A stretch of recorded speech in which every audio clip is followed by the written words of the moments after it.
ত্রিভুজের যে কোনো বাহুকে উভয় দিকে বর্ধিত করলে উৎপন্ন বহিস্থ কোণদ্বয়ের সমষ্টি। ত্রিভুজের যে কোনো বাহুকে উভয় দিকে বর্ধিত করলে উৎপন্ন বহিস্থ কোণদ্বয়ের সমষ্টি। এই বহিস্থ কোণদ্বয়ের সমষ্টি অবশ্যই দুই সমকোণ থেকে বড় হবে।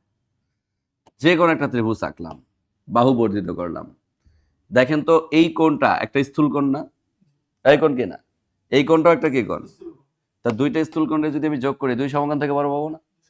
পাবো কিনা? একটা সমকোণী ত্রিভুজ দিয়ে উদাহরণ দেই না। ধরেন সমকোণ সংলগ্ন যে বাহুটা এটাকেই বর্ধিত করলাম, এক পাশে পাইলাম সমকোণ, আরেক পাশে পাইলাম স্থূলকোণ। স্থূলকোণ আর সমকোণ যোগ করলেও তো দুই সমকোণ থেকে বড়, বড় কিনা?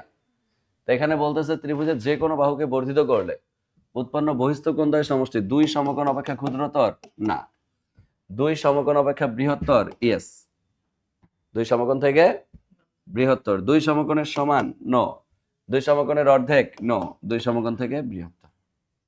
দুই সমকোণ থেকে কি হবে? বৃহত্তর হবে। ক্লিয়ার?